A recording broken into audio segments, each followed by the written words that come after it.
In this video, we're going to cover, at least attempt to cover, an online marketer's glossary. Now, this is by no means going to be an exhaustive list of what is out there, the terms that you may have heard or may have questions about, but this will hopefully give you a good start and at least give you an idea of what's out there and what the definitions are. Of course, you're going to see this as we hit the end of the video, but if you've heard of a term or if you have a question on a term, at the bottom of our blog post, you can go to the very bottom there, leave a comment so that we can go get you a definition and then update the actual blog post so that we can continue to make it even better and more useful for you. So let's go ahead and get started. Now, the very first thing is, of course, when you start any new business or new industry, you're going to notice that the world is full of jargon. There's all sorts of terms that you may not have heard before. Some you may have heard, but just not sure what they are, or maybe just assuming what the definition is. It's abbreviations, acronyms, all sorts of geek speak and technical terms. So this is what we're going to try to at least give you a little bit of a primer on in this particular video. So remember the compilation of the most common terms that we found used in internet marketing. Just in this video, we will always expand the blog post though. So make sure you go back to the blog post if you've got a question on a particular term. Chances are it's in there. And if it's not, just leave a comment and we'll make sure to add it. Now, the very first thing we want to talk about is the term above the fold. Now, this is something that you will see, especially in marketing. You're going to hear above the fold. What this basically means is anything on the page that's visible without having to scroll. So you can kind of see on this graphic image how you've got that top part is considered above the fold. The bottom part of the page that you're not seeing, would be considered below the fold. Let me just show you a quick example of this. Here we are at Seriously Simple Marketing. This is one of our other blog posts. Now we're just sort of building out this blog. So you see right here, everything that's here, as you see it stand right now, is considered above the fold. As I scroll, that's the stuff that was below the fold. So in this case, all we had showing was our hero image, the actual image of the blog. We had our header image for the logo of the company, and we had the main headline and the subheadline. That's all we had showing above the fold. Now, what will soon be there is you'll see that we have this little white space here. This is what they call a sidebar. We're actually going to be putting an opt-in on the sidebar. And what an opt-in is basically a place for people to give your name or an email in exchange for something else, like a white paper or a lesson, or just to be part of the updates. So you'll see that pop up here. All of that will show above the fold, so we know we can put it there without having somebody scroll. Now, as people scroll, all of this extra stuff is considered below the fold. So technically, all of our social share was below the fold because you can see it's not there right away. We have it so it doesn't really clutter up the screen.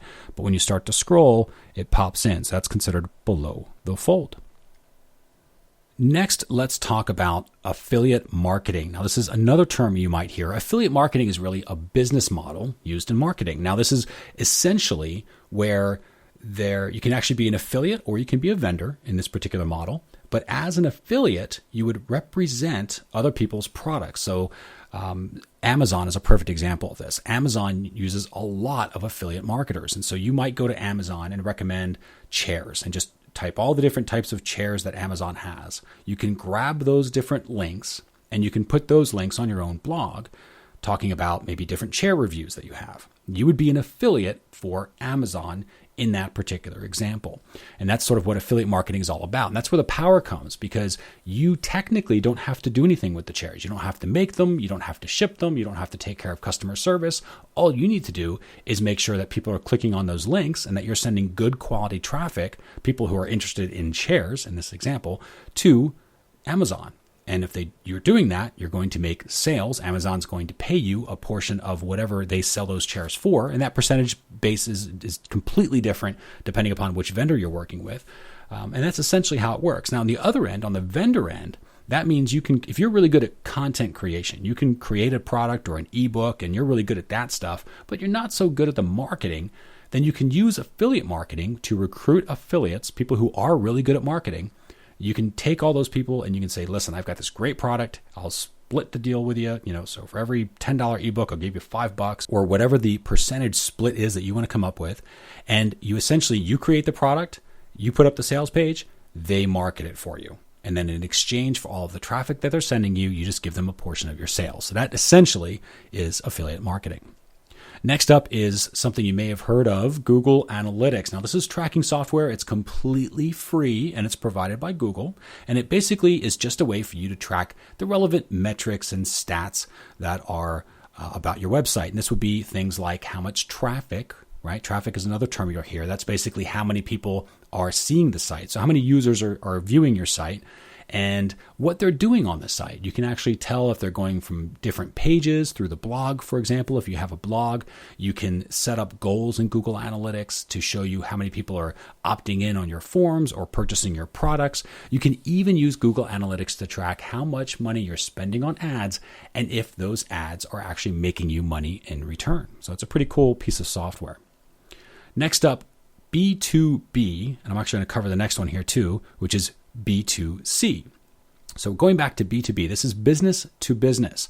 Now you need to think about this in terms of your marketing messages, because if you're a business who's marketing to other businesses, your marketing style needs to be different. For example, in our company with Seriously Simple Marketing, we do have a division of our company that only works with small and medium-sized businesses to help them improve their conversions and their Google Analytics setup.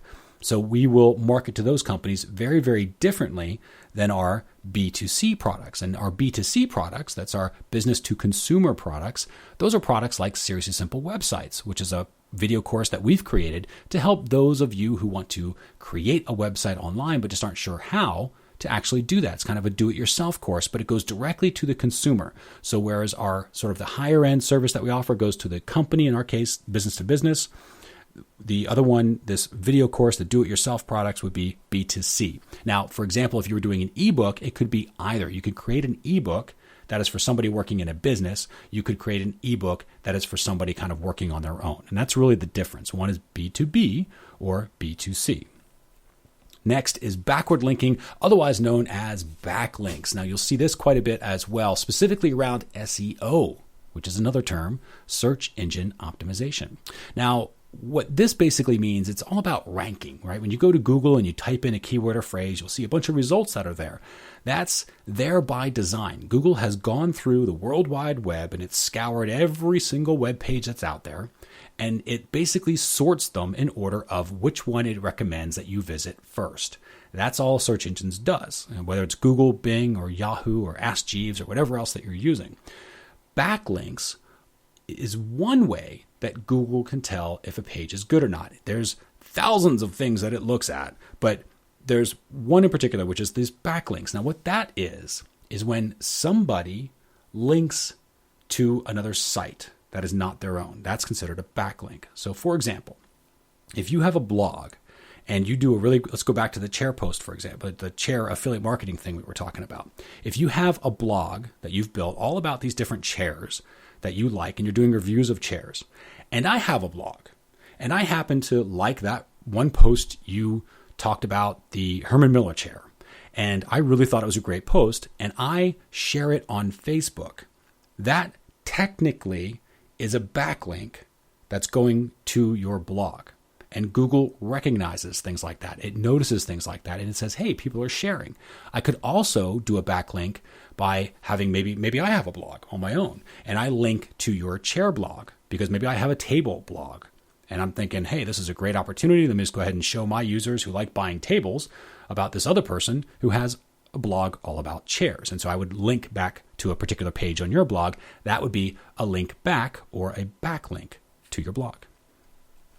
Black Hat SEO. Let's talk about this one for a second. You'll hear this from time to time. There's also something that you will hear called gray hat SEO. So what Black Hat SEO is basically those SEO strategies that Google frowns upon. In fact, they don't even frown upon it. They do not want you to do it. Even if they technically work, they violate Google's terms of service. They don't want you tricking the search engine into thinking that a website is more than it is.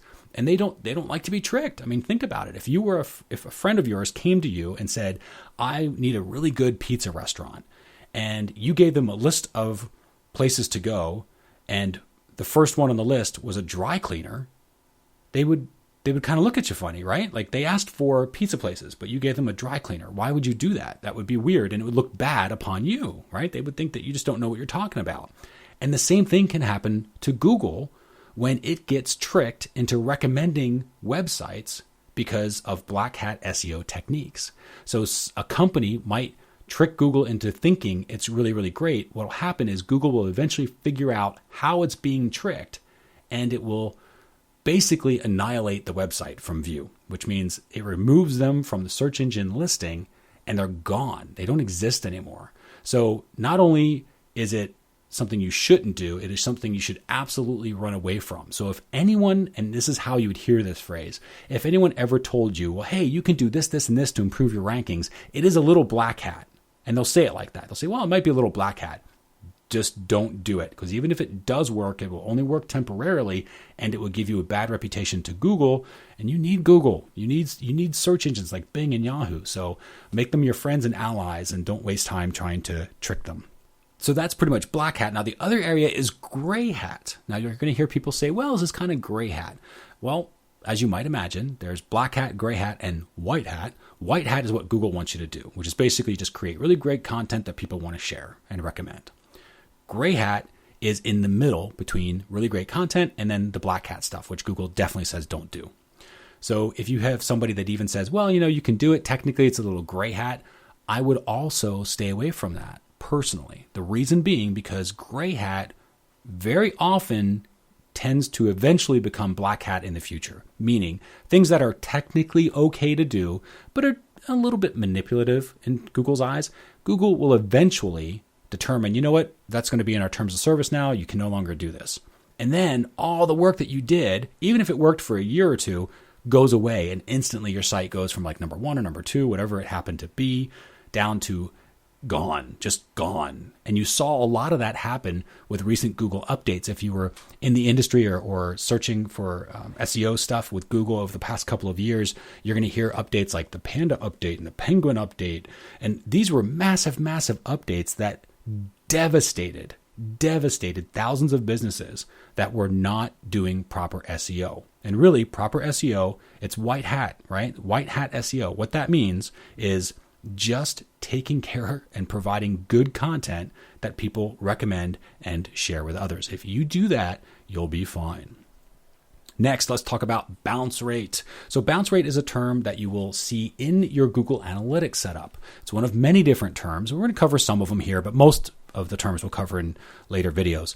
Bounce rate is basically when somebody comes to a page, and it can be any page in your site, but when they come to a page and then they bounce off of it. And what a bouncing off of it means is like if I come to a landing page where I'm expecting to, for example, let's talk about Google. I go to Google and I search for chairs, right? And if I search for chairs and I click on an ad and that ad takes me to a page that's trying to sell tables, I'm probably going to bounce off that. I'm just going to sort of look at it and be like, okay, well, it's not really interesting, and I'm going to leave. If I search for Google all about chairs and I see that you have a blog about a particular chair that I like, I might click on that blog. And then if I start reading the blog and I click around to maybe another blog post that you had about chairs, or maybe to an ad about chairs that you had, if I'm any sort of engagement at all with that blog post, now I'm not bouncing off of it. I've actually done something with it.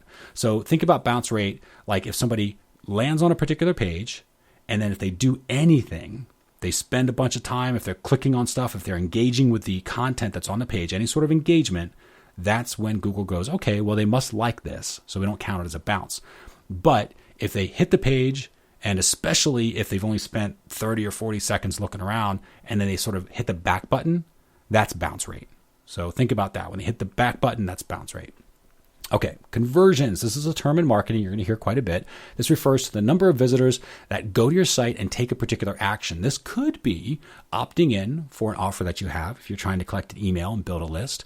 It could be sales. It could be just clicking on a certain button. So it doesn't really matter what the action is, but when it's referred to conversions, it's generally the idea of how many people are actually converting.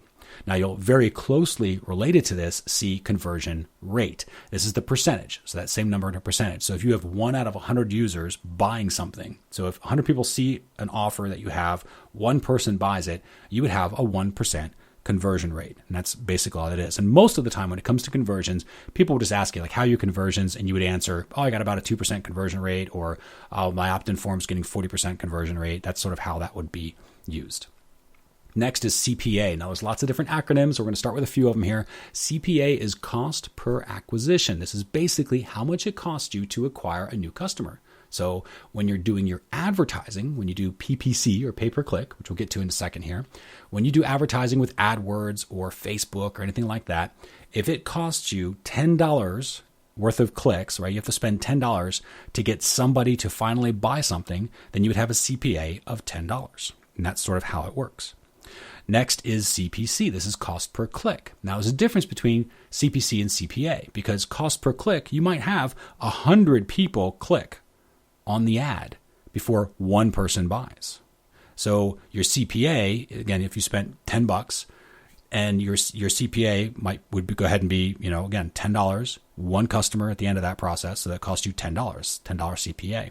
But if it took, let's just say for arithmetic, it took 10 clicks for you to get one customer, then you would have $1 cost per click because every single click cost you $1 to make that $10 click to finally get that one customer. So I hope that made sense. But again, if you have questions, you can always leave them in the comments on the blog. CTA, call to action. You're going to see this quite a bit in marketing as well. Now, this is normally referenced to as the buy button or the button in general. So whether it's an opt-in button or a buy button, but specifically, it's the text that you use on that. So what's the call to action? You'll see a lot of buy buttons that will say things like add to cart or get instant access or get started or submit. You see lots of those submit generic buttons. Never use those, by the way. They're horrible, but come up with something that's a little more user-friendly. But those are what CTAs are, and that's something that you would want to test when you create your site and create your landing pages. Try different buttons that say different things because you will get different results, some better than others. Next, CTR. This is click-through rate. Okay, so otherwise you'll know it as click-through. You'll hear people talk about CTR or click-through. It refers to the percentage of users who are actually clicking on a particular ad or a link. And this can mostly be used in terms of either paid advertising or emails. So you'll have an open rate or a click-through rate. An email. An open rate would be the number of people who are actually opening the email, but the click-through rate is sometimes even more important, and that is how many people are actually clicking on the links in your email, because that's important. If you can tell me how many people are clicking on the links, you can hopefully project some income using things like EPC. See how I did that little segue there? So we had EPC, earnings per click. Now, this is used a lot in affiliate marketing. This is when you as an affiliate, if you know, for example, because of your click-through rate, you know that you can send about 1,000 clicks every time you mail. Okay, so you know about how many people are going to click on your emails because you know your click-through rate, your CTR. Then your EPC, you can figure out, you can go to a vendor and say, okay, I'm going to send you 1,000 clicks. The vendor should have examples of what earnings per click are. So they can basically say, okay, well, it looks like the last time that you mailed for me, you sent 1,000 clicks and you made $1,000. Therefore, your earnings per click should be around about $1 per click. So for every click you send, you should make about $1. So that's the vendor speaking to the affiliate, all right? So the vendor knows these numbers. The affiliate wants to know these numbers because if I, as an affiliate, if I can send to one particular vendor's offer and make $1 EPC, right? And I can do it to another offer and make $2 EPC, then it makes more sense for me to send to the $2 offer, assuming that they're both high quality and good offers for my list. So that's sort of what EPC is good for. Next is RPC. You don't see this one as often, but it is out there. Revenue per click. So this is basically a vendor term. The vendors usually use this, and it's about how much money you're actually making for the clicks that are coming in. So it's kind of the opposite end of the EPC scale. Next are hits. Now this is something, again, you're going to see in analytics. This is basically any action is what this is. This is any action that a user takes on the page. So a click, page views, clicking on buttons, anything that they're doing, any sort of engagement is a hit. And Google records each and every hit in Google Analytics so that you can go back and see what people were doing on your site. They went from, page A, from maybe your landing page, your initial sales page, to maybe you have an upsell page where you try to offer them something else, to a thank you page where you delivered whatever it was that you were offering. Each one of those is a hit. They're all recorded in Google Analytics so that you can go back and see how people were flowing through your site. Next is impressions. You'll see this again in paid advertising quite a bit. And it's pretty simple. It just refers to the number of times that an ad was seen. So it's also known as reach in marketing terms, but impressions is what you'll see it mostly labeled as. So it's the number of times that your ad was seen. So if you had 1,000 people viewing your ad and then you had 100 people that actually clicked on it, you would have 1,000 impressions, 100 clicks, which would give you a click-through rate of 10%. And that's sort of how all that goes together. Keywords. Now let's talk about keywords. This is with, again, SEO type stuff, but this is basically when you hear people talk about keywords or keyword phrases, it's a word or set of words that you would actually type into Google or Bing or Yahoo. It's whatever you're typing into the search engine box. That's what a keyword or keyword phrase is. That's all it is. So when people are talking about, oh, well, what keywords are you trying to target? All they're basically saying is, who are the people that are going to Google, Bing, or Yahoo, right? And what phrases are they typing in that you're trying to match, that you want to be recommended for? That's all it is. Very, very simple. Keywords, just the things that you type into Google. Microblog. Now you'll see this from time to time. It's kind of a phrase that isn't used as much, but it's something to be useful for. So a microblog is basically something that's super short, very, very tiny form of blogging. Twitter is a microblog. You can do 140 characters and that's all you can do. That's what a microblog is. Next is organic search results. So I'm going to jump back in and show you the difference here. So there's organic and there's paid search results. There's two different types. So we're on Google. Let's go ahead and look for, let's say bikes. Okay, so we're going to go to bikes. Now, here's our search results. If I click on here, it's going to be paid advertising because this is an ad. If I click on here, it's going to report back to this particular webbicyclerelief.org company that it was a paid ad click. That was the source. If I click on any of this stuff, these are all paid, right? Down here, all paid ads. But these right here, these are organic. This is where you want to be. So if you're not advertising, in this case, they're advertising for the word bikes, which probably cost them a lot of money because that's got to be a keyword that's pretty expensive to purchase, to be up there for. But these places, Trek Bikes, Bicycle Sport Shop, Performance Bike, they're here for free because that's organic. That means that these particular websites, they have done such a good job with their search marketing, with their SEO, that they rank organically for the term bikes. Very, very cool because they're getting a lot of traffic, organic traffic from Google, whereas these people are getting paid traffic from Google. So every time I click, if I did it, it would cost them money. And here, whatever I click on is totally free. It doesn't cost the companies money at all. So that's why it's so important to rank for organic search. And just to use a previous lesson, the keyword right there, bikes. Now let's move on to PPC. We mentioned this earlier. Basically stands for pay per click.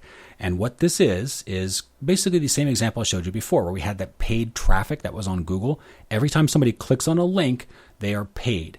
Every time somebody clicks on an ad, not every time, I shouldn't say that, but there are some ads or ad networks out there where if you go to a blog, for example, if you went to MSN.com or CNN.com and you see the different ads that are around the news articles that you're looking at, any of those ads, when you click on those, somebody's getting charged money because you clicked on it and they're saying, hey, I'm going to pay whatever, 2 cents, 4 cents, $1, whatever it happens to be. They're paying a certain amount of money for those clicks. That's so they can get traffic to their site, to their offers, so they can obviously sell you something and help pay for the campaign of advertising that they're doing. So that's all it is, pay per click. And normally as an advertiser, that's what you're looking for, is you want to go out there and maybe do Facebook ads or AdWords. You're going to pay for each individual click, but you're only paying not so much when somebody sees your ad, but you're paying when they actually click on your ad. Next, let's talk about search engine marketing. So this is SEO, all about search marketing as it is now becoming known. SEO was mostly all about backlinks before. It's become a whole lot more, and that's why it's evolved into search marketing, which is basically setting up your site in terms of content and then organizing it and coding your site in such a way to make sure that you rank for organic results, kind of like the bike example that you saw earlier in this video. So the more that you can rank, the higher that you can rank in the search results, the more traffic you're going to get. The more traffic you're going to get, the better your chance of converting that traffic into whatever you need it to do, whether it's building a list or selling something. Next, social networks. Now, obviously, everyone's probably familiar with Facebook and Twitter. LinkedIn, Google+, those are the big social networks, but it's also important to notice that you have other social networks like Pinterest, like YouTube, like Vimeo. These are all social networks, basically anything where a group of people get together and share information. That's all it is. That's all a social network is. There's lots of things like Ning, if you go to ning.com, Ning.com, where you can actually create your own social network if you so chose. Next, we are constantly expanding the glossary. You know, we talked about this earlier in the video. You know that this is not by any means a complete list. And if you're thinking, man, this is great, but I heard this other term, and I'm not sure what it means, that's where you want to go to the blog. Make sure that you go to the comment section and drop it in the comment section, because the more terms that we have, we're not sure what everybody knows and doesn't know. So the more terms that we have from you that you want to know, doesn't matter if you think it's the stupidest question in the world, put it in there, because we want to put it in the list that we have in this blog post so that it gets bigger and bigger and bigger and it's more helpful to everybody. So your question, your comment will help others as well as yourself. It's a win-win. Of course, for more information, just go ahead and visit seriouslysimplemarketing.com. You can just search for the organic blog post or just click on the link. If you happen to be watching this on YouTube or some other site, you'll see a link directly to the blog post as well. Thanks again for watching this particular video, and we'll see you on the next one.